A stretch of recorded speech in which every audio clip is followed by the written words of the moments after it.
Welcome back, and we are looking at the do's and don'ts of when driving a vehicle with automatic transmission. Some of what we may say may be arbitrary, but they're all being highlighted for the sake of safety and saving you money in repairs later on.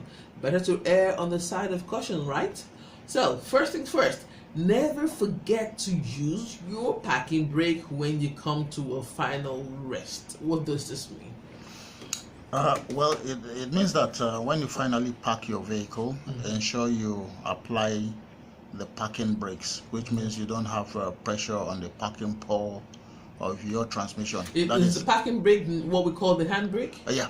Okay. The handbrake. Yeah. Okay. Just to be clear. Yeah. And please ensure you are parked on a level floor.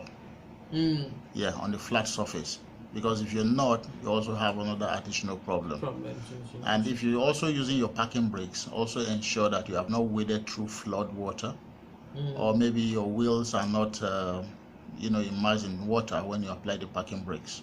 Wow. Yeah. All right. Well, another habit that is coming with drivers of vehicles with automatic transmission is placing the car in gear during fast idle. Well, that is actually wrong, because when let's assume your vehicle is fast idle, means that any speed above 1,000 RPM. Okay. That is fast idle. If you do that, usually the torque converter locks up on most vehicles, on your most new vehicles, at about 900 RPM. And now, which means the vehicle is loaded to go. And if you have loaded the vehicle to go, that is engaged the gear, and then the RPM is high, which means it will start rolling. Now, if you don't intend to move, which means you are going to step on your brakes. Yes. That is pressure on the transmission clutches and the internal gearing of the transmission. All right, here I have never shift into park until you've come to a complete stop. Yeah. While driving manual, it's difficult for you if you're going, forward, and then your wheels are not completely locked. And then you want to engage the reverse. Now, on automatic, since it doesn't have crashing gears like that, people usually, do that with reckless abandon. The car is going forward and the wheels are not. Especially in traffic, yes. Once you stop, you put it on park and then put it on neutral and then. Yeah. It's not really the right thing to do. And I usually say this, except if you have arthritis or something is wrong with your foot, you can't put it long, on the brake pedal. Then put it in neutral, but not in park. Okay, because you said neutral now, and I have here never to put a car on neutral at a signal. Yeah. Well, when you get to maybe the traffic light junction, yes. The light went red, and then you stop. Of course, the car should be in the drive position.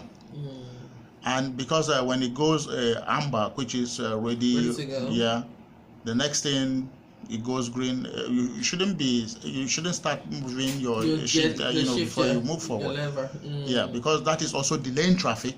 Because sometimes you go to traffic light junction and you see the officials, they are actually telling people to rush, to move forward quickly.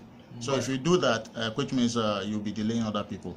And for the transmission itself, it's not good if you're doing that, because one thing a lot of people don't know is that the movement of your shifter is actually redirecting fluid inside of the transmission. And fluid travel at a very high pressure.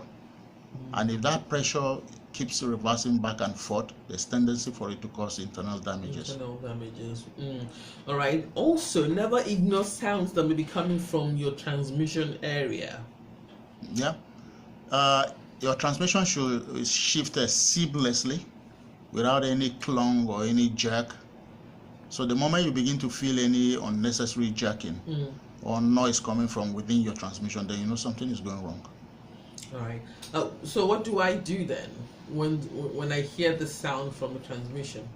Let's assume that you shift if you start your car in the morning, allow it to warm up a little bit. And when I say warm up now, I don't mean the kind of warm up we are used to before. Like you just yes. Just wait a few minutes, maybe 1 or 2 minutes, Most vehicles will be close to warm up. Okay. Yeah, and then you shift your vehicle. If you're going forward to drive, you shouldn't feel any jerk. If you put it in reverse, the same thing. You shouldn't feel any jerk. You should seamlessly engage, and then when you move, you should move, smoothly. So the moment you begin to feel that jerk, sometimes some people are very careful when they want to engage their gear because of the jerk they will get. Yeah. That can cause a lot more damage to the vehicle, apart from the transmission system itself. If your transmission begins to shift like that, it means it has a problem. It has a problem. All right, thank you very much, Ben, for giving us the tips. Using these tips should help increase the lifespan of your automatic transmission, and don't forget to keep your annual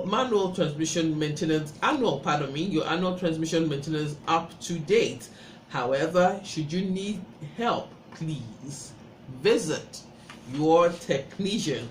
On this note, we've come to the end of another 10-minute segment on Automedics. Thanks, guys, for listening. Thanks to Ben for giving us great tips. Now, don't forget that Leadway Insurance has the Happy Plan, which is a robust plan that thought of all your needs, and with one premium, it covers household building and all contents. This is a base coverage. You have a motor coverage, which is a mandatory rider. Also, personal accident is a mandatory rider. Legal occupiers liability, this also is a mandatory rider, and it has the silver, the gold, and platinum covers, all with awesome features. Reach out to us on our website www.leadway.com, or you can call us on 0128000700 or 0128000701. Thanks, guys. Till next time, I say goodbye.